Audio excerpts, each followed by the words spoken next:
നമുക്ക് ഒരു വചനം വായിക്കാം. അപ്പോസ്തല പ്രവൃത്തി അതിൻ്റെ 2-ാം അധ്യായം 2-ാം അധ്യായം അതിൻ്റെ 38-ാം വാക്യം 2-ാം അധ്യായം അതിൻ്റെ 38-ാം വാക്യം. നിങ്ങൾ മാനസാന്തരപ്പെട്ട് നിങ്ങളുടെ പാപങ്ങളുടെ മോചനത്തിനായി ഓരോരുത്തൻ യേശുക്രിസ്തുവിൻ്റെ നാമത്തിൽ സ്നാനമേൽപ്പിൻ, എന്നാൽ പരിശുദ്ധാത്മാവ് എന്ന ദാനം ലഭിക്കും. Praise the Lord. ഇത് അപ്പോസ്തലനായ പത്രോസ് ശുശ്രൂഷ തുടങ്ങുന്ന സമയത്ത് ആദ്യത്തെ പ്രസംഗത്തിൽ പറഞ്ഞ ചില ഭാഗങ്ങളാണ്. അതായത് യഹൂദന്മാരുടെ ഇടയിലൊക്കെ പത്രോസ് പ്രസംഗിച്ചുകൊണ്ട്, അപ്പോൾ ആദ്യത്തെ പ്രസംഗത്തിൽ തന്നെ ആൾക്കാരെല്ലാം ഇവരോട് ചോദിച്ചു, ഇവരെന്തുകൊണ്ടാണ് ഇങ്ങനെ പ്രസംഗിക്കുന്നത് എന്നൊക്കെ ചോദിച്ചപ്പോൾ പത്രോസിന് ദൈവം കൊടുത്ത സന്ദേശം പരിശുദ്ധാത്മാവിൽ പ്രസംഗിക്കുന്ന ആ കാര്യമായിരുന്നു. പക്ഷേ അന്നേരം പത്രോസ് വളരെ സീരിയസ് ആയിട്ടുള്ള ഒരു പോയിൻ്റാണ് അവിടെ ആദ്യമേ പറയുന്നത്. പക്ഷേ പലരും അതിനെ ഒരു ക്രിസ്ത്യാനിറ്റിയുടെ എന്തോ ഒരു ഫോർമൽ സ്റ്റെപ്പ് എന്നുള്ള രീതിയിൽ അതിനെ കാണുന്നുള്ളൂ. അത്ര ഇമ്പോർട്ടൻസ് ഒന്നും കൊടുക്കാതാണ് കാണുന്നത്. പക്ഷേ എന്നാൽ അതിന് ഒരുപാട് ലീഗലും തിയോളജിക്കലായിട്ടുമുള്ള ഇംപ്ലിക്കേഷനുള്ള ഒരു കാര്യമാണ് പൗലോസ് പറയുന്നത്. അതിപ്പോൾ ഇന്നത്തെ ഈ സ്റ്റഡിയിൽ ഞാൻ വിചാരിക്കുന്ന ഈ സ്റ്റഡി കുറച്ച് ദിവസം മലയാളത്തിൽ പറയുമ്പോൾ ഇത് തന്നെ ഒന്ന് കണ്ടിന്യൂ ചെയ്ത് പോകാൻ ഉദ്ദേശിക്കുന്നു. അതായത് മാനസാന്തരപ്പെട്ട് പാപങ്ങളുടെ മോചനത്തിനായി ഓരോരുത്തൻ മീൻസ് എല്ലാവരും പ്രത്യേകം ചെയ്യേണ്ട കാര്യമാണ്. അല്ലാതെ ഒരു കുടുംബമായിട്ട് ഒരാൾ ചെയ്താലോ അല്ലെങ്കിൽ ഒരു ചർച്ചിലൊരു ഗ്രൂപ്പായിട്ട് ചെയ്താലോ അങ്ങനെയൊന്നും പറ്റുന്ന കാര്യങ്ങളല്ല സ്പിരിച്വാലിറ്റി എന്ന് പറയുന്നത്. ഓരോരുത്തൻ തന്നെ ചെയ്യേണ്ട കാര്യമാണ്, ഇൻഡിവിജ്വലായിട്ട് ചെയ്യേണ്ട കാര്യമാണ്. എന്താ ആദ്യം പറഞ്ഞിരിക്കുന്നത്? ക്രിസ്ത്യാനിറ്റി എന്ന് പറയുന്നത് വളരെ ക്രിസ്ത്യാനിറ്റി എന്ന് ഒരു റിലീജിയനൊന്നുമില്ല, അങ്ങനൊരു റിലീജിയനൊന്നുമില്ല. പക്ഷേ ഈ മാർഗത്തെ സ്വീകരിച്ചവരെ ക്രിസ്ത്യൻസ് എന്ന് അന്ന് അന്ത്യോക്യയിലുണ്ടായിരുന്ന കുറച്ച് പേര് അതിന് ആ പേരിട്ടങ്ങനെ ആ ഒരു മാർഗത്തിന് ക്രിസ്ത്യൻസ് എന്നൊരു പേരെന്ന് ആയതേ ഉള്ളൂ. ഇങ്ങനെ നമ്മൾ ഈ കർത്താവിൻ്റെ കൂടെ നമ്മൾ യേശു ക്രിസ്തുവിനെ ഇങ്ങനെ ഫോളോ ചെയ്യുമ്പോൾ അതിനൊരു പ്രത്യേക റിലീജിയൻ്റെ പേരൊന്നും ആവശ്യമില്ല. കാരണം അതേ ഒരു സത്യമുള്ളൂ. ദൈവത്തെ ഫോളോ ചെയ്യുന്നതിന് റിലീജിയൻ്റെ പേരൊന്നും ആവശ്യമില്ലല്ലോ. പിന്നെ എന്നാലും ലോകം അങ്ങനെ ഒരു പേരിട്ടിരിക്കുന്നുണ്ട്, നമ്മളങ്ങനെ പോകുന്നു എന്നുള്ളതേ ഉള്ളൂ. അങ്ങനെ തന്നെ നമ്മൾ അതിനെക്കുറിച്ച് സംസാരിക്കുമ്പം നമ്മളിങ്ങനെ പറയാമല്ലോ, അങ്ങനെ ആ ഒരു കാര്യത്തിൽ എത്തിച്ചേരണം എന്നുണ്ടെങ്കിൽ അതെന്തിനാണ് എത്തിച്ചേരുന്നത്? ആദ്യത്തെ ക്വസ്റ്റ്യൻ, ഈ ഒരു മാർഗത്തിലേക്ക് ഒരു മനുഷ്യൻ എത്തിച്ചേരേണ്ട പിന്നിലെ കാര്യം എന്നാ? അതാണ് നമ്മൾ ആദ്യം ചിന്തിക്കുന്നത്. എന്തിനാണ് നമ്മൾ എല്ലാ മനുഷ്യരോടും മാനസാന്തരപ്പെട്ട് അല്ലെങ്കിൽ ക്രിസ്തുവിനെ സ്വീകരിക്കണം എന്നൊക്കെ പറയുന്നത്? അവരതിനെ തെറ്റിദ്ധരിച്ചെടുക്കുക. അവരെയായിരിക്കുന്നറിയാം മതം മാറ്റുക, മറ്റുള്ളവരുടെ വിശ്വാസത്തെ ക്വസ്റ്റ്യൻ ചെയ്യുക, അവരെ തെറ്റെന്ന് മീൻസ് അവരെ എന്തോ ക്യാൻവാസ് ചെയ്ത് മറ്റേതേതോ നമുക്കെന്തോ കാര്യം നേടാൻ വേണ്ടിയിട്ട് ഒരു മാർഗത്തിൽ സ്വീകരിക്കുക എന്നൊക്കെയാണ് അവർ അതിനെക്കുറിച്ച് ചിന്തിച്ചു പോകുന്നത്. പക്ഷേ എന്നാൽ അങ്ങനെ ആ ഒരു കാര്യം കൊണ്ടല്ല കർത്താവ് വന്നതും ഈ ഉപദേശങ്ങളെ തരുന്നതും ഒക്കെ. ഇപ്പോൾ പത്രോസ് പ്രസംഗിക്കുന്നതും ആ ഉദ്ദേശത്തിൽ തന്നെയാണ്. ഏത് ഉദ്ദേശമാണ്? ഒരു മനുഷ്യനായിട്ട് ഈ ഭൂമിയിൽ ജനിച്ചിട്ടുണ്ടെങ്കിൽ ആ മനുഷ്യൻ്റെ ജീവിതത്തിലെ ഉദ്ദേശത്തിൽ അവൻ എത്തിച്ചേരണമെന്ന് അവൻ ആഗ്രഹിക്കണം. കാരണം ഇപ്പോൾ ഏതൊരു പ്രോഡക്റ്റും ഒരു മാനുഫാക്ചറർ ഉണ്ടാക്കിയാൽ ആ പ്രോഡക്റ്റ് മാനുഫാക്ചറർ ഉണ്ടാക്കിയ ഉദ്ദേശത്തിൽ എത്തിച്ചേരണമെന്ന് മാനുഫാക്ചറർ ആഗ്രഹിക്കും. പ്രോഡക്റ്റ് ആഗ്രഹിക്കത്തില്ല, കാരണം പ്രോഡക്റ്റിന് ജീവനില്ലല്ലോ. സമയത്ത് ദൈവത്തിൻ്റെ പ്രോഡക്റ്റ് എന്ന് പറയുന്നത് മാനുഫാക്ചർ ചെയ്തിരിക്കുന്ന മനുഷ്യനെന്ന് പറയുന്നത് ദൈവത്തിൻ്റെ സൃഷ്ടിയാണ്. ആ സൃഷ്ടിക്ക് ദൈവം ബുദ്ധിയും ജ്ഞാനവും എല്ലാം കൊടുത്തിട്ടുണ്ട്. അപ്പോൾ അവന് ഉള്ളിലൊരു ദൈവത്തിന് ആഗ്രഹമുണ്ട്, ദൈവം ഉദ്ദേശിച്ച ആ കാര്യത്തിലേക്ക് മനുഷ്യൻ എത്തിച്ചേരണമെന്ന്. പക്ഷെ മനുഷ്യനും കൂടെ ആ ഒരു വിചാരം വേണം. അവന് ആ ദൈവം ഉദ്ദേശിക്കുന്ന മാർഗത്തിലേക്ക്, ആ ലക്ഷ്യത്തിലേക്ക്, ആ ഭാവിയിലേക്ക്, ആ ഒരു നല്ല ഭാഗ്യത്തിലേക്ക് അവരെത്തിച്ചേരണമെന്ന് ദൈവത്തിന് ആഗ്രഹമുണ്ട്. അങ്ങനെ ദൈവം ആദ്യം മനുഷ്യനെ ഭൂമിയിൽ സൃഷ്ടിച്ച് അവനിൽ നല്ല സ്വഭാവങ്ങളൊക്കെ കൊണ്ടുവന്നിട്ട് ആ ഉദ്ദേശത്തിലേക്ക് കൊണ്ടുപോകാൻ എന്നപ്പോഴാണ് മനുഷ്യൻ ദൈവത്തിൽ നിന്ന് അകന്നു പോയതും പാപം ചെയ്തു. അതൊക്കെ നമ്മൾ ഉൽപ്പത്തി പുസ്തകത്തിൽ വായിക്കുന്നു. അങ്ങനെ ദൈവിക പദ്ധതിയിൽ നിന്ന് മാറിപ്പോയത്. ഓക്കെ. പക്ഷേ ദൈവത്തിന് അപ്പോഴും ഈ മനുഷ്യനെ തിരികെ കൊണ്ടുവരണം എന്നുള്ള ആഗ്രഹമാണ്. അത് ഉൽപ്പത്തി തൊട്ട് തന്നെ, ആ നാൾ തൊട്ട് തന്നെ ദൈവം മനുഷ്യനെ അങ്ങ് തെറ്റായി പോയെന്ന് പറഞ്ഞുകൊണ്ട് അവരെ നശിപ്പിച്ച് കളയല്ല ചെയ്തത്, അവരെ തള്ളിക്കളയല്ല ചെയ്തത്. പക്ഷേ അവർക്ക് തിരിച്ചു വരാനുള്ള ഒരു മാർഗ്ഗം ഒരുക്കി. എന്നിട്ട് എല്ലാവരോടും ദൈവം പറയുന്നത്, നിങ്ങൾ ഈ മാർഗ്ഗം സ്വീകരിച്ച് നിങ്ങൾ ആ ശരിയായ ഉദ്ദേശത്തിലേക്ക്, നിങ്ങളുടെ ജീവിതത്തിൻ്റെ ലക്ഷ്യത്തിലേക്ക് വരണം. അതിന് വേണ്ടിയിട്ടാണ് ഇതെല്ലാം പ്രസംഗിക്കുന്നതും ഒക്കെ. അല്ലാതെ ആരെയും മതത്തിൽ ചേർക്കാനോ അല്ലെന്നുണ്ടെങ്കിൽ അവരുടെ വിശ്വാസത്തെ ക്വസ്റ്റ്യൻ ചെയ്യാനോ മറ്റാരോടെങ്കിലും തർക്കിക്കാനോ ഒന്നും നമുക്കോ കർത്താവിനോ ആഗ്രഹമില്ല. അപ്പോൾ നമ്മൾ ചെയ്യുന്ന ആ ഒരു ഉദ്ദേശത്തിലാണ്. അപ്പോൾ പക്ഷേ അതിനൊരു കാര്യമുണ്ട്. കാരണം എന്താണെന്ന് വെച്ചാൽ, ദൈവം ഈ കാര്യത്തെ ഇത്ര സ്ട്രെസ് ചെയ്യുന്നതിൻ്റെ കാര്യം, മനുഷ്യനൊരു കുഴപ്പമുള്ളതെന്ന് പറഞ്ഞാൽ, മനുഷ്യനായിട്ട് ജനിച്ചു കഴിഞ്ഞാൽ പിന്നെ അവന് ഇല്ലാതാകാൻ പറ്റത്തില്ല. ശരീരം ഇല്ലാതാകുമെന്നുണ്ടെങ്കിൽ അവൻ ഇല്ലാതാകുന്നില്ല. കാരണം ശരീരമല്ല ഒരു മനുഷ്യൻ, ആ മനുഷ്യൻ്റെ ആത്മാവാണ് അവൻ്റെ മനുഷ്യനെന്ന് പറയുന്നത്. അതൊരിക്കലും ഇല്ലാതാകുന്നില്ല. അപ്പോൾ ഇല്ലാതാകുന്നില്ല എന്ന് പറയുമ്പോൾ അത് വലിയ പ്രശ്നമുള്ള ഒരു കാര്യമാണ്. ഒന്നുകിൽ അത് ഉദ്ദേശിച്ച സന്തോഷമുള്ള അല്ലെങ്കിൽ ദൈവം ഉദ്ദേശിക്കുന്ന കാര്യത്തിൽ എത്തിച്ചേരണം. അല്ല എന്നുണ്ടെങ്കിൽ അത് എത്തിച്ചേരുന്ന സ്ഥലം എന്ന് പറയുന്നത് ദൈവമില്ലാത്ത, നിയമമില്ലാത്ത, അതിനെ നമ്മൾ മറ്റൊരു പേര് കൊണ്ടാണ് വായിക്കുന്നത്, നരകം. അതും നിത്യതയാണ്. നരകം എന്ന് പറയുന്നത് നിത്യത. അതാണ് അതിൻ്റെ ഭയങ്കരത്വം. അപ്പോൾ അവിടെ എത്തിച്ചേരരുത്. കാരണം ഈ 2 ഓപ്ഷൻ മാത്രമേ മനുഷ്യൻ്റെ ആത്മാവിന് ഉള്ളൂ. ഒന്നുകിൽ നീ നിത്യതയിൽ ദൈവത്തിൻ്റെ കൂടെ ദൈവിക പദ്ധതിയിലേക്ക്, ദൈവം എന്തിന് മനുഷ്യർ സൃഷ്ടിച്ചോ ആ ഉദ്ദേശത്തിൽ എത്തിച്ചേരണം. അല്ല എന്നുണ്ടെങ്കിൽ ദൈവിക പദ്ധതിയിൽ എത്തിച്ചേരാതെ ഉള്ളവരെത്തിച്ചേരുന്ന ഒരു സ്ഥലത്ത് എത്തിച്ചേരണം. എന്നാൽ ദൈവം ആഗ്രഹിക്കുന്നത് ദൈവത്തിൻ്റെ ഏറ്റവും ശ്രേഷ്ഠ സൃഷ്ടിയായിട്ടുള്ള മനുഷ്യൻ ആ ഒരു ഫെയ്റ്റിലേക്ക് എത്തിച്ചേരരുതെന്നുള്ളതാണ്. അപ്പോൾ ആ ഒരു ആഗ്രഹത്തിലാണ് ദൈവം ഈ കാര്യങ്ങളെല്ലാം പറയുന്നതും ദൈവം മനുഷ്യരോടെല്ലാം മറ്റുള്ളവരോട് ജനങ്ങളോട് പറയാൻ പറയുന്നത്. അല്ലാതെ വേറെ ഒരു ഉദ്ദേശവും ഇതിൻ്റെ പിന്നിലില്ല. പക്ഷേ ഇത് കേൾക്കുന്നവർ നമ്മൾ പറയുമ്പോഴൊക്കെ അവർ വിചാരിക്കുന്നത് ഇവരെ മതത്തിൽ ചേർക്കുക എന്നുള്ള ഒരു ഉദ്ദേശമില്ല. പക്ഷേ അവരങ്ങനെ തെറ്റിദ്ധരിക്കുന്ന പിശാച് ഒരു പരിധി വരെ വിജയിച്ചിട്ടുമുണ്ട്. പക്ഷേ എന്നാൽ ചിലരെങ്കിലും സത്യം മനസ്സിലാക്കി ആ ദൈവമാർഗത്തിലേക്ക് വന്ന് അവരവരുടെ ജീവനെ സേവ് ചെയ്യും. അപ്പോൾ ആ ഒരു കാര്യത്തിലാണ്. അപ്പോൾ പത്രോസിനും അങ്ങനെ ഒരു കോൾ വന്നു, ദൈവവേല ചെയ്യാനുള്ള കോൾ വന്നപ്പോൾ പത്രോസ് ആദ്യമായിട്ട് പ്രസംഗിക്കുമ്പോൾ ആ ഒരു കാര്യമാണ് പറയുന്നത്. അന്നേരം ആ പറയുന്നതിനകത്ത് ഏറ്റവും പ്രധാനപ്പെട്ട ഒരു കാര്യം, അതിനകത്ത് ഒരു പ്രധാനപ്പെട്ട ഒരു ഭാഗത്തെക്കുറിച്ച് കുറച്ച് ഇന്ന് അത് ഈ ക്ലാസ് കൊണ്ട് തീരുന്നതല്ല, 2-3 ദിവസം കൂടെ അതിനെക്കൂടെ എടുക്കേണ്ടതായിട്ടുണ്ട്. എന്നിട്ട് പറഞ്ഞിരിക്കുന്നത് അറിയാമോ, നിങ്ങൾ മാനസാന്തരപ്പെട്ട് എന്നിട്ട് പറയുന്നു, നിങ്ങളുടെ പാപങ്ങളുടെ മോചനത്തിനായി. ഇതൊന്നും നിസ്സാരവൽക്കരിച്ച് കാണാൻ പറ്റുന്ന കാര്യങ്ങളല്ല. ഒന്നാമത്തെ കാര്യം പറഞ്ഞിരിക്കുന്നത്, നിങ്ങൾ മാനസാന്തരപ്പെടണം. അതിന് ഇംഗ്ലീഷിൽ റിപ്പൻ്റ് എന്ന് പറയും. മാനസാന്തരപ്പെടുക. ആദ്യം ചെയ്യേണ്ടത്, കാരണം ഈ ഒരു സത്യത്തിലേക്ക് നിങ്ങൾക്ക് വരണമെന്നുണ്ടെങ്കിൽ, അതിപ്പം നമ്മൾ ക്രിസ്ത്യാനികളായിട്ടാണെന്ന് പറഞ്ഞിരിക്കുന്നവരാണെങ്കിൽ പോലും അവർ ശരിക്കുള്ളൊരു മാനസാന്തരത്തിൽ കൂടെ അല്ല ക്രിസ്ത്യാനികളെന്നുള്ള പേരിലിരിക്കുന്നത്. കാരണം എന്ന് വെച്ച് കഴിഞ്ഞാൽ, ഇന്ന് നമ്മൾ ക്രിസ്ത്യാനികളെന്ന് പറയുന്ന ഒരു ഗ്രൂപ്പിനെ നോക്കിക്കഴിഞ്ഞാൽ അത് നമ്മൾ ഏത് ഡിനോമിനേഷൻ ആണെങ്കിൽ അതിലുള്ള മിക്കവാറും ഉള്ളവരൊക്കെ, എന്നൊക്കെ ഒരു ചെറിയ വിഭാഗം എല്ലാ ഭാഗത്തിലും ശരിയായിട്ട് വിശ്വാസത്തിൽ വന്നവരുമുണ്ട്. മിക്കവാറും ഉള്ളവരൊക്കെ എന്ന് പറഞ്ഞു കഴിഞ്ഞാൽ പ്രോപ്പറായ രീതിയിൽ കാര്യങ്ങൾ മനസ്സിലാക്കി അവർക്ക് വേണ്ട ചില കാര്യങ്ങൾ കൂടെ വ്യത്യാസം വരുത്തി അല്ല ഇവർ വന്നിരിക്കുന്നത്. അപ്പോൾ ദൈവം പറയുന്നത്, നിങ്ങൾക്ക് സ്വർഗത്തിലേക്ക്, ദൈവത്തിൻ്റെ പദ്ധതിയിലേക്ക് എത്തിച്ചേരാൻ പറ്റും. അതിനുള്ള മാർഗ്ഗമാണ് ദൈവം ഒരുക്കിയിരിക്കുന്നത്. പക്ഷേ അതിനുവേണ്ടി ദൈവം ഒരുക്കിയിരിക്കുന്ന രീതികൾ എന്താണെന്ന് പ്രോപ്പറായിട്ട് മനസ്സിലാക്കണം. പ്രോപ്പറായിട്ട് മനസ്സിലാക്കിയിട്ട് ആ രീതിയിൽ നിങ്ങളെ തന്നെ സമർപ്പിക്കണം. എങ്കിൽ മാത്രമേ, അല്ലാതെ ഈസി ആയിട്ട് അവിടെ ചെന്ന് കയറാം എന്ന് വിചാരിക്കരുത്. ഏറ്റവും പ്രോമിസിംഗ് ആയിട്ടുള്ളതും ഏറ്റവും എന്താ പറയുന്നത്, നമ്മുടെ ജീവിതത്തിൽ, നമ്മുടെ നിത്യതയ്ക്ക് ഏറ്റവും അനുഗ്രഹമായിട്ടുള്ള കാര്യത്തിലേക്കാണ് നമ്മൾ പോകുന്നത്. പക്ഷേ അവിടെ അങ്ങനെ എളുപ്പം എത്തിച്ചേരാൻ പറ്റത്തില്ല. അവിടെ ചെല്ലുന്നതിന് ചില കാര്യങ്ങളൊക്കെ ദൈവം പറഞ്ഞിട്ടുണ്ട്, അതിൽ കൂടെ നമ്മൾ പോകണം. അതിലൊന്നാമത് പറഞ്ഞിരിക്കുന്നതാണ് മാനസാന്തരപ്പെടണം. ഞാൻ ആ ഒരു കാര്യത്തെക്കുറിച്ച് മാത്രമേ ഇന്ന് പറയാനായിട്ട് ആഗ്രഹിക്കുന്നുള്ളൂ. മാനസാന്തരപ്പെടാതെ ആർക്കും അവിടെ എത്തിച്ചേരാൻ പറ്റത്തില്ല. ഇനി മാനസാന്തരം ഒരു പ്രാവശ്യം കൊണ്ട് മാനസാന്തരം വരുന്ന കാര്യങ്ങളും അല്ല, അതും നമ്മൾ മനസ്സിലാക്കേണ്ട കാര്യം. ഈ മാനസാന്തരം എന്ന് പറയുന്നത് പ്രൈസ് ലോർഡ് അല്ലെങ്കിൽ ഒരു പ്രാവശ്യമായിട്ട് വരുന്ന കാര്യവുമല്ല, അത് കണ്ടിന്യൂസ് ആയിട്ട് ലൈഫ് ലോങ് ആയിട്ട് ഉണ്ടാകേണ്ട കാര്യവുമാണ്. മാനസാന്തരപ്പെട്ടുകൊണ്ടേയിരിക്കണം. ഒരു പ്രാവശ്യം മാനസാന്തരപ്പെട്ട് നമ്മൾ കർത്താവിൽ വന്നു എന്ന് പറഞ്ഞാലും പോരാ, മാനസാന്തരപ്പെട്ടുകൊണ്ടേയിരിക്കണം. ഇനി ആദ്യമായിട്ട് ഞാൻ ഇന്ന് ഈ ഒരു കാര്യം മാത്രം പറഞ്ഞ് മനസ്സിലാക്കാനായിട്ട് ആഗ്രഹിക്കുന്നത്, എന്താണ് മാനസാന്തരം?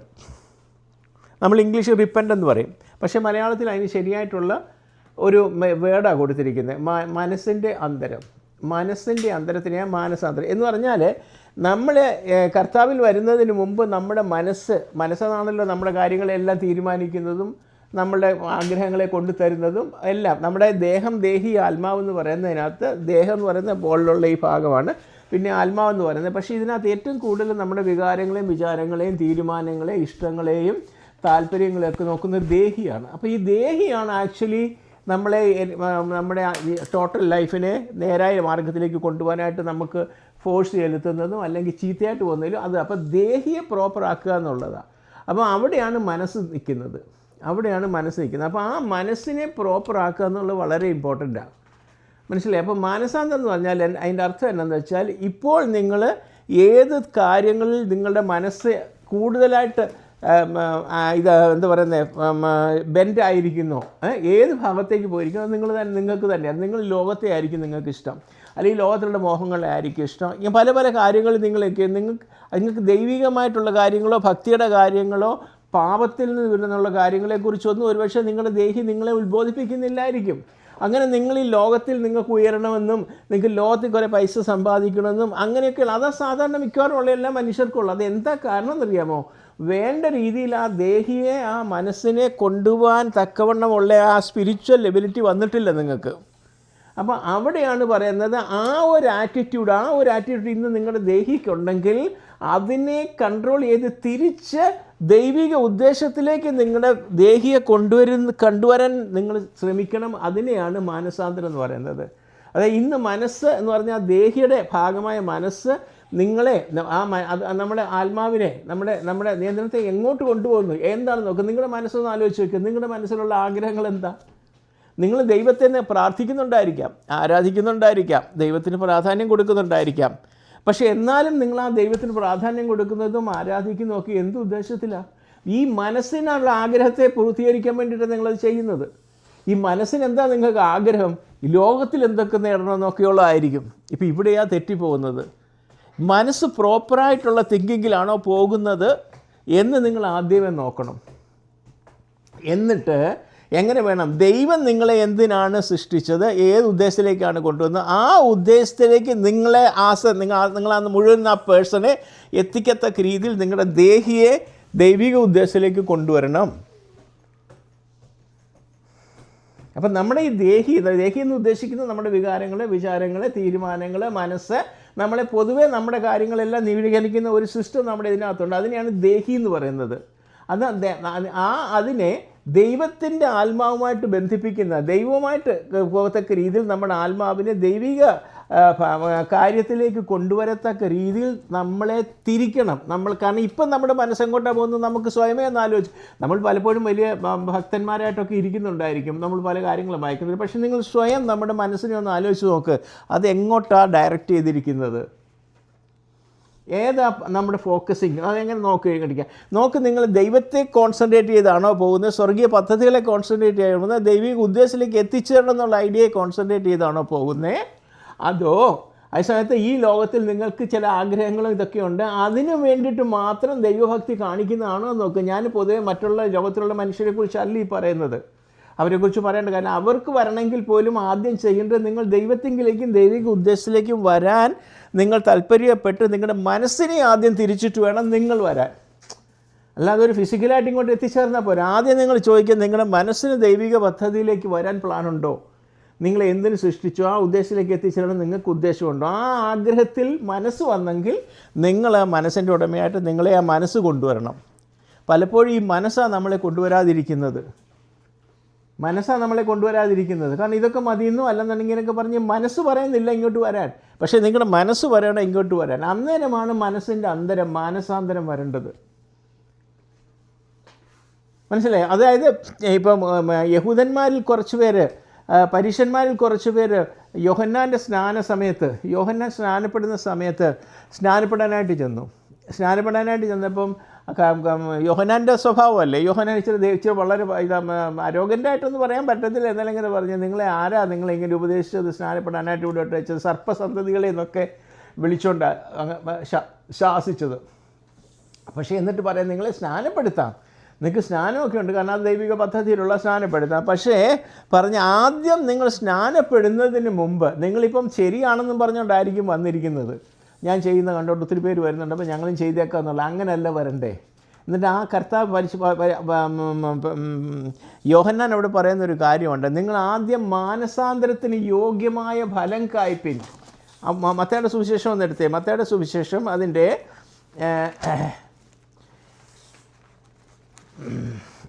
3-ാം അധ്യായം, അതിൻ്റെ 3-ാം അധ്യായം അതിൻ്റെ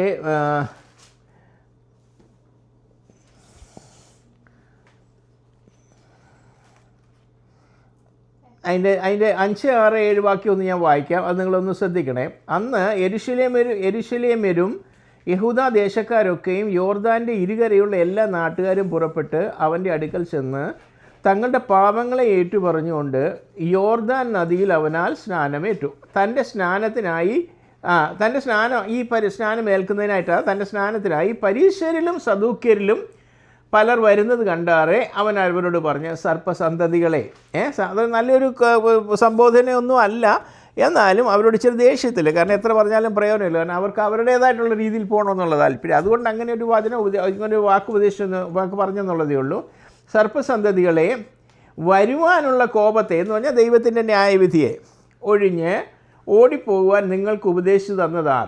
ഓക്കെ, എന്നിട്ട് പറയാണ്, മാനസാന്തരത്തിന് യോഗ്യമായ ഫലം കായ്പിൻ. Can you read the English words, the English word in the 8th verse? And do not think that you can say to yourself, No. Bear fruit in keeping with repentance. എന്താ പോലെ? Bear fruit in keeping with repentance. In repentance. Okay, എന്ന് പറഞ്ഞാൽ നിങ്ങൾ സ്നാനപ്പെട്ടുകൊണ്ട് കാര്യമൊന്നുമില്ല.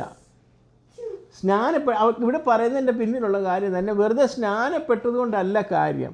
ആദ്യം നിങ്ങൾ മാനസാന്തരപ്പെടണം. നിങ്ങളുടെ മനസ്സിൽ നിങ്ങളൊരു തീരുമാനം എത്തണം. നിങ്ങളുടെ മനസ്സിൽ ഒരു ഡിസിഷൻ എടുക്കണം, എനിക്ക് ഇങ്ങോട്ട് വരണം. എന്നിട്ട് ആ മാനസാന്തരപ്പെട്ടിട്ട് ആ ഫലം, മാനസാന്തരപ്പെട്ടു എന്നുള്ള ആ വ്യത്യാസം നിങ്ങളിൽ കാണണം. എന്നിട്ട് നിങ്ങൾ സ്നാനമേക്കാൻ വരണം. അല്ലാതെ സ്നാനം നിങ്ങളെ സ്വർഗത്തിലെത്തിക്കത്തില്ല. സ്നാനം മാനസാന്തരപ്പെട്ടവർക്കുള്ളതാണ്, അല്ലാതെ സ്നാനപ്പെട്ടത് കൊണ്ട് സ്വർഗത്തിൽ കൊണ്ടുവന്നുള്ളതല്ല. മനസ്സിലായോ? മാനസാന്തരപ്പെട്ടവരെന്ത് ചെയ്യും? ദൈവം പറഞ്ഞിരിക്കുന്ന ആ സ്നാനമേക്കും. അപ്പം ദൈവിക പദ്ധതിയിലേക്ക് വരുന്നതിന് മുമ്പ് നിങ്ങളൊരു തീരുമാനത്തിലാണ്. യോഹന്നാൻ അപ്പോസ്തലൻ കൊടുക്കുന്ന സ്നാനം എന്ന് പറയുന്നത് മാനസാന്തര സ്നാനമാണ്. എന്ന് പറഞ്ഞാൽ അവർ എടുക്കുന്ന ഡിസിഷൻ, അവർ കൺവേർഷൻ, അവർ വ്യത്യാസം ആഗ്രഹിക്കുന്നു. ഞങ്ങൾ ഇതുവരെ പോയ ഡയറക്ഷനിൽ നിന്ന്, ഞങ്ങളുടെ ലൈഫിനെ ഞങ്ങൾ കൊണ്ടുപോയിക്കൊണ്ടിരുന്ന ഈ ലോകപരമായിട്ടുള്ള ഡയറക്ഷനിൽ നിന്ന് പിശാചിൻ്റേതായിട്ടുള്ള ഇഷ്ടത്തിൽ കൂടെ ഞങ്ങൾ പോയിക്കൊണ്ടിരുന്നപ്പോൾ ഞങ്ങൾ തന്നെ ലോകത്തെ സ്നേഹിച്ചും പാപത്തെ സ്നേഹിച്ചും ശരീര സ്വഭാവങ്ങളെ തൃപ്തിപ്പെടുത്താനും പോയിക്കൊണ്ടിരുന്ന ഇന്ന് ഞങ്ങൾക്ക് കാര്യങ്ങൾ ദൈവം വന്നപ്പോൾ ഞങ്ങൾക്ക് മനസ്സിലായി ഞങ്ങൾ എവിടേക്കാണ് പോകുന്നതെന്ന്. അപ്പോൾ ഞങ്ങൾ അതിനെ തിരിച്ച് ദൈവത്തിലേക്ക് വരാൻ ആഗ്രഹിക്കുന്നു എന്ന് നിങ്ങളുടെ മനസ്സ് തീരുമാനിച്ചിട്ട് ആ മനസ്സാണ് നിങ്ങളെ സ്നാനക്കുളത്തിൽ കൊണ്ടുവരേണ്ടത്. ഏതൊരു കാര്യവും മനസ്സിൽ കൂടെ തീരുമാനിച്ച് ഇഷ്ടമായിട്ട് ചെയ്യാതെ ഏത് രീതിയിൽ ഫോർമാലിറ്റി ചെയ്താലും ദൈവത്തിന് പ്രസാദവുമല്ല, നമുക്കൊട്ടൊന്നും പ്രയോജനവും ഉണ്ടാകത്തില്ല. അപ്പോൾ അതുകൊണ്ടാണ് കർത്താവ് പറയുന്നത് ഏറ്റവും ആദ്യം വേണ്ടത് മാനസാന്തരപ്പെട്ട്. ഇപ്പം നമ്മൾ പത്രോസ് അപ്പോസ്തലൻ പ്രസംഗിച്ചപ്പോൾ ആദ്യം പറഞ്ഞത് മാനസാന്തരപ്പെടണം എന്ന് പറഞ്ഞാൽ നിങ്ങൾക്ക് ലോകം ഇനി വേണ്ട, പാപം ഇനി വേണ്ട, എൻ്റെ സ്വന്തം ഇഷ്ടത്തിന് പോയത് എനിക്ക് വേണ്ട, എനിക്കെല്ലാം ദൈവത്തിങ്കിലേക്ക് വരണം, ദൈവത്തിൻ്റെ മുമ്പിൽ എനിക്ക് സമർപ്പിക്കപ്പെടണം, എനിക്ക് ആ ഒരു കാര്യത്തിലേക്ക് വരണമെന്ന് നിൻ്റെ മനസ്സ് നിന്നോട് തീരുമാനിച്ച് ആ മനസ്സിൻ്റെ ഇഷ്ടം അനുസരിച്ച് മനസ്സ് നീ അതിനകത്ത് കോംപ്രമൈസ് ചെയ്തു എന്നുള്ള മനസ്സുമായിട്ട് ആ ഒരു രീതിയിൽ വന്നിട്ട് പിന്നീടാണ് ക്രിസ്ത്യൻ ലൈഫ് തുടങ്ങുന്നത്. പറഞ്ഞ് മനസ്സിലായോ? അപ്പം നമ്മുടെ മനസ്സിൻ്റെ മാനസാന്തരം അത് ഏറ്റവും പരമപ്രധാനമായ അത്യാവശ്യമുള്ള കാര്യമാണ്. ദൈവിക പദ്ധതിയിലേക്ക്, ദൈവിക ഉദ്ദേശത്തിലേക്ക് ദൈവത്തിൻ്റെ ഏറ്റവും പരമോന്നത സൃഷ്ടിയായിട്ടുള്ള മനുഷ്യൻ ആ ലക്ഷ്യത്തിൽ എത്തിച്ചേരണമെന്നുണ്ടെങ്കിൽ മാനസാന്തരം കൂടിയേ കഴിയത്തുള്ളൂ.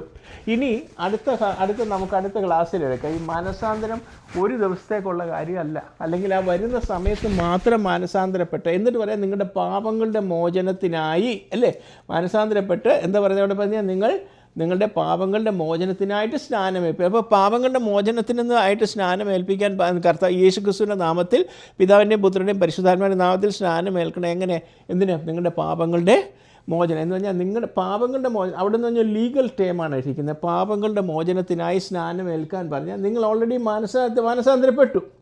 ഇനി എന്നിട്ട് നിങ്ങൾ ചിലപ്പോൾ ഒരു ഫോർമാലിറ്റിയുടെ ചെയ്യേണ്ടതായിട്ടുണ്ട്. എന്തെന്നറിയാമോ? നിങ്ങളുടെ പേരിൽ പല കേസുകൾ കിടപ്പുണ്ട്. കാരണം നിങ്ങൾ നേരത്തെ പാപികളായിരുന്നല്ലോ. അപ്പം നിങ്ങളെ ന്യായവിധിക്ക് വെച്ചിരുന്നതാണല്ലോ. അപ്പം അതിൽ നിന്ന് ഇങ്ങോട്ട് മാറുന്നതിൻ്റെ നിങ്ങൾ സ്വയമേ ഇഷ്ടപ്പെട്ട് വരികയാണെന്നും അതൊക്കെ അങ്ങനെ വരുമ്പോൾ ദൈവം വെച്ചിരിക്കുന്ന ആ കാര്യങ്ങളിൽ മാനസാന്തരപ്പെട്ട് ആദ്യം ദൈവം പറഞ്ഞ് നിങ്ങൾ മാനസാന്തരപ്പെട്ടു എന്ന് ലോകത്തോട് വിളിച്ചു പറയുന്ന ഒരു സ്നാനമുണ്ട്. അതാണ് ജലത്താലുള്ള സ്നാനം. അങ്ങനെയാണ് നിങ്ങൾ പുതുതായിട്ട് ജനിക്കാനുള്ള ഒരു ഭാഗമാണത്.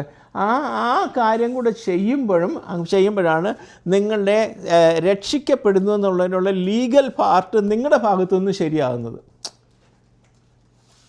രക്ഷിക്കപ്പെടാനായിട്ടുള്ള ലീഗൽ പാർട്ടിൽ രണ്ട് കാര്യങ്ങളാണ് പ്രധാനമായിട്ട്. ഒന്ന്, നിങ്ങൾ സ്വയമേ മാനസാന്തരപ്പെട്ടു വരണം. എന്നിട്ട് മാനസാന്തരപ്പെട്ട ഒരു വ്യക്തി ലോകത്തോടും സ്വയത്തോടും വിളിച്ചു പറയുന്ന ഒരു ദൈവത്തോടും വലിയ കാര്യമുണ്ട്. ഇനി ഞാൻ സ്വയമേ ജീവിക്കത്തില്ല, ലോകത്തിനായി ജീവിക്കുന്നില്ല, ഞാൻ എൻ്റെ ഇതുവരെ ജീവിച്ചതെല്ലാം ഞാൻ ഇല്ലാതാക്കിയിട്ട് ഇനി പുതുതായിട്ടൊരു വ്യക്തിയായിട്ട് ഞാൻ ദൈവത്തിന് വേണ്ടി ജീവിക്കും എന്ന് പറഞ്ഞാൽ ക്രിസ്തുവിന് വേണ്ടി ജീവിക്കും, ദൈവത്തിൻ്റെ ഉദ്ദേശത്തിലേക്ക് വേണ്ടി ജീവിക്കും എന്നൊരു തീരുമാനത്തിലേക്ക് എത്തും എന്ന് പറയുന്നതിനെയാണ് ലീഗൽ ആപ്ലിക്കേഷൻ. അല്ലെന്നുണ്ടെങ്കിൽ അവിടെയാണ് മാനസാന്തരവും സ്നാനവും വരുന്നത്. ഓക്കെ, അവിടെ അപ്പോസ്തലനായ പൗലോസ് അവിടെ ഉപദേശിക്കുമ്പോൾ പത്രോസ് അവിടെ പറയുന്നത് നിങ്ങൾ മാനസാന്തരപ്പെട്ട് അല്ലേ, നിങ്ങളുടെ പാപങ്ങളിൽ നിന്നുള്ള രക്ഷയ്ക്കായിട്ട്, പാപങ്ങളിൽ നിന്ന് മോചനത്തിനായി നിങ്ങൾ യേശു ക്രിസ്തുവിൻ്റെ നാമത്തിൽ സ്നാനമേൽപ്പിൻ. പറഞ്ഞ് മനസ്സിലായി? അപ്പം സ്നാനം, മാനസാന്തരം, സ്നാനം, ഇത് ക്രിസ്തീയ ജീവിതത്തിലേക്കുള്ള സ്റ്റെപ്പിൻ്റെ ആദ്യത്തെ ഏറ്റവും പ്രധാനപ്പെട്ട ഭാഗമാണ്. പക്ഷേ ഈ ഒരു കാര്യം മറന്നാൽ, ഈ ഒരു കാര്യം അന്നത്തെ ദിവസത്തേക്കുള്ളതല്ല, അത് throughout the life in on earth this has to be done. എന്നാൽ സ്നാനം നമുക്കൊരു പ്രാവശ്യം ചെയ്താൽ മതി, പക്ഷേ മാനസാന്തരം സ്ഥിരമായിട്ട് ചെയ്യേണ്ടതായിട്ടുണ്ട്. അത് നമുക്ക് അടുത്ത ദിവസത്തെ ക്ലാസ്സിനെടുക്കാം. ഇതെന്ന് പറഞ്ഞാൽ ദൈവിക പദ്ധതിയിലേക്ക് നമ്മളെ എത്തിക്കുന്നതിന് വേണ്ടി ഈ ഭൂമിയിൽ മനുഷ്യൻ പാപികളായി ന്യായവിധിക്ക് കിട്ടുമ്പോൾ അവിടെ നിന്ന് ന്യായത്തിൻ്റെ രീതിയിൽ, ദൈവിക ന്യായത്തിൻ്റെ രീതിയിൽ ദൈവം വെച്ചിരിക്കുന്ന പദ്ധതിക്കനുസരിച്ച് അവിടെ എത്തിച്ചേരുവാനുള്ള, ദൈവ ഉദ്ദേശത്തിൽ എത്തിച്ചേരുവാനുള്ള ആദ്യത്തെ ലീഗലായിട്ടുള്ള സ്റ്റെപ്സുകളാണ് ഇതൊക്കെ. ഏത്? മാനസാന്തരപ്പെടുക. നിങ്ങൾ സ്വയം മാനസാന്തരപ്പെട്ട് നിങ്ങളുടെ തീരുമാനത്തിൽ എത്തിച്ചേർന്ന് നിങ്ങൾ ദൈവം വെച്ചിരിക്കുന്ന വ്യവസ്ഥയിലേക്ക് വരിക. അതുകൊണ്ട് മാനസാന്തരപ്പെടുക എന്നുള്ളത് ഓപ്ഷണൽ അല്ല. ഓക്കെ, അത് മാൻഡേറ്ററിയാണ്. അത് ഒരു പ്രാവശ്യമായിട്ട് ചെയ്യാനുള്ളതുമല്ല. സ്ഥിരമായിട്ട് നമ്മൾ ഈ ഭൂമിയിൽ നിന്ന് മാറ്റപ്പെടുന്നതിന് വരെ എപ്പോഴും നമ്മൾ മാനസാന്തരപ്പെടണം. അത് നിങ്ങൾക്കും ചെയ്യണം, എനിക്കും ചെയ്യണം. പലപ്പോഴും നമ്മൾ മാനസാന്തരപ്പെട്ടതാണല്ലോ, സ്നാനപ്പെട്ടതാണല്ലോ, ഇനി നമുക്ക് മാനസാന്തരത്തിൻ്റെ ആവശ്യമില്ല എന്ന് പറയുകയാണെന്നുണ്ടെങ്കിൽ അതിൻ്റെ കാര്യങ്ങളെക്കുറിച്ച് നിങ്ങൾക്ക് അടുത്ത ക്ലാസ്സിൽ ഞാൻ പറയാനായിട്ട് ആഗ്രഹിക്കുന്നു. ഓക്കെ, ഇന്നത്തെ ക്ലാസ് നമുക്കിവിടെ അവസാനിപ്പിക്കാം. ഓക്കെ, ദൈവം നിങ്ങളെല്ലാവരെയും അനുഗ്രഹിക്കട്ടെ. എല്ലാവരും എപ്പോഴും മാനസാന്തരപ്പെട്ട് ദൈവസന്നിധിയിൽ ഹല്ലേലൂയ സ്തോത്രം ദൈവം ഒരുക്കുക നിങ്ങളുടെ പദ്ധതിയിലേക്ക് പോകാൻ തക്കവണ്ണം നമ്മൾ എത്തിച്ചേരുവാൻ വേണ്ടിയിട്ട് നമ്മളെല്ലാവരും ആയിരിക്കാം. ദൈവം നിങ്ങളെല്ലാവരെയും സഹായിക്കട്ടെ.